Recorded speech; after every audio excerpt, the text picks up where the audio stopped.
John D. Rockefeller, la imparable ascensión del primer millonario de la historia. En el corazón del siglo XIX, en una América que todavía se tambaleaba entre guerras, expansión territorial y el nacimiento de la industrialización, nació un niño destinado a cambiar el curso del capitalismo. Su nombre, John Davison Rockefeller. Su historia, una de lucha, visión, estrategia despiadada y una voluntad inquebrantable de triunfar. Este es el relato de cómo un joven de origen humilde se convirtió en el primer millonario y más tarde el primer multimillonario de la historia moderna. Los orígenes, pobreza, disciplina y ambición.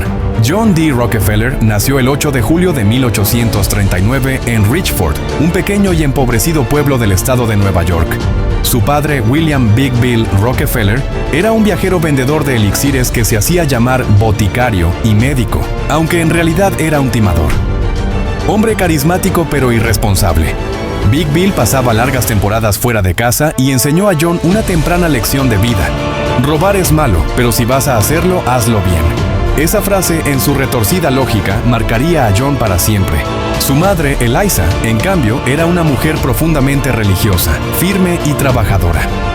Ella fue la roca sobre la cual John construiría sus valores, disciplina, ahorro y la creencia de que cada centavo debía ser contabilizado. A temprana edad, John comenzó a llevar un pequeño libro de cuentas donde anotaba cada ingreso, cada gasto, cada centavo donado a la iglesia. A los 13 años prestaba dinero a sus vecinos con intereses. No era codicia, era visión. Incluso entonces sabía que el dinero bien administrado podía multiplicarse como el trigo en una cosecha abundante. Primeros pasos en los negocios. Cuando John tenía 16 años, la familia se mudó a Cleveland, Ohio. Fue allí donde, en 1855, consiguió su primer empleo como asistente contable en una pequeña firma comercial. Ganaba 50 centavos al día, pero no se quejaba. Llegaba antes que los demás, se iba después, y aprendía todo lo que podía. Sabía que el conocimiento, como el capital, debía acumularse con paciencia. A los 20 años, en plena guerra civil, se asoció con Maurice B. Clark y fundó su primer negocio, una empresa de intermediación de alimentos. La guerra trajo demanda de suministros y la empresa prosperó, pero Rockefeller no estaba satisfecho. Veía más allá de los contratos gubernamentales. Observaba con atención un nuevo fenómeno, el petróleo. El descubrimiento del oro negro. En 1859, Edwin Drake perforó con éxito el primer pozo de petróleo en Pensilvania. Lo que antes era un recurso difícil de extraer y de poco uso, se convirtió en una fiebre. El petróleo no solo iluminaba lámparas con queroseno, también prometía mover máquinas, calentar hogares, impulsar un nuevo siglo. Rockefeller comprendió algo que muchos ignoraban. La verdadera riqueza no estaba en perforar el suelo, sino en refinar lo que salía de él. En 1863 invirtió en una pequeña refinería en Cleveland.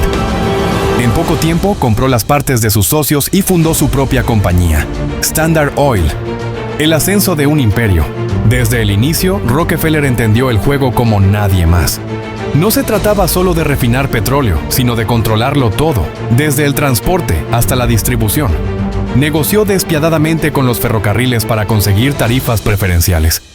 Ahogó a sus competidores mediante precios bajos insostenibles, y cuando estos estaban al borde de la quiebra, los compraba por centavos. Para 1870, fundó oficialmente la Standard Oil Company. En apenas una década había barrido con la competencia en Ohio. En 1880, controlaba el 90% de la refinación de petróleo en Estados Unidos. Su imperio crecía como un pulpo que extendía sus tentáculos: refinado, transporte, venta minorista, exportación. Los periodistas lo acusaban de monopolio. Los políticos lo temían.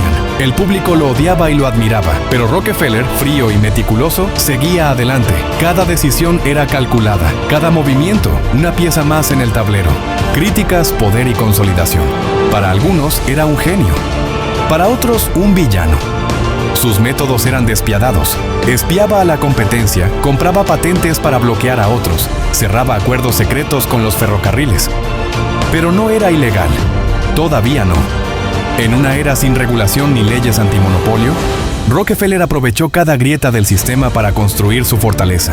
En 1882 creó el primer trust de la historia, el Standard Oil Trust. Fue una estructura legal que le permitía controlar docenas de empresas bajo una misma organización, manejadas desde una sede central. Fue un modelo que luego imitarían gigantes como US Steel o General Electric. Mientras tanto, Rockefeller vivía con moderación. No era un hombre ostentoso.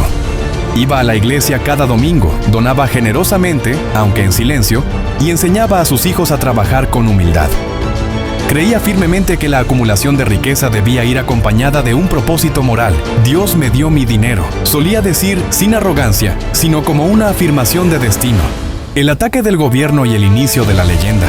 Pero el gobierno federal no iba a quedarse de brazos cruzados. La presión popular creció y en 1890 se aprobó la ley Sherman antimonopolio. Aunque en sus primeros años tuvo poco impacto, en 1904, bajo la presidencia de Theodore Roosevelt, el Departamento de Justicia inició una demanda contra Standard Oil. Después de años de litigios, en 1911, la Corte Suprema de Estados Unidos falló en su contra. Standard Oil debía disolverse en 34 empresas independientes. Fue un golpe, pero también una bendición disfrazada. Las acciones de esas nuevas empresas, Exxon, Mobil, Chevron, entre otras, se dispararon. Y Rockefeller, que poseía acciones en todas ellas, vio su fortuna multiplicarse aún más. En su apogeo, su patrimonio equivalía al 2% del PIB de Estados Unidos. En dólares actuales superaría los 400,000 millones.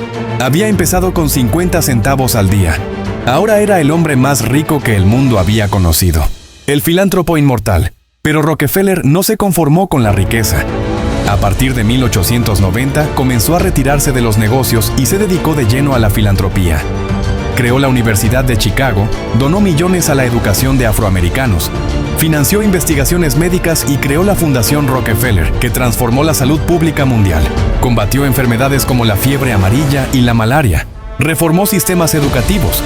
Promovió la investigación científica y plantó las semillas de lo que hoy es la medicina moderna. Murió en 1937, a los 97 años. Dejó atrás no solo un imperio económico, sino una huella profunda en la sociedad, la ciencia y la ética del capitalismo. Así concluye esta gran historia. Si quieres seguir viendo historias como esta, suscríbete y activa las notificaciones para no perderte ningún video. ¡Hasta pronto!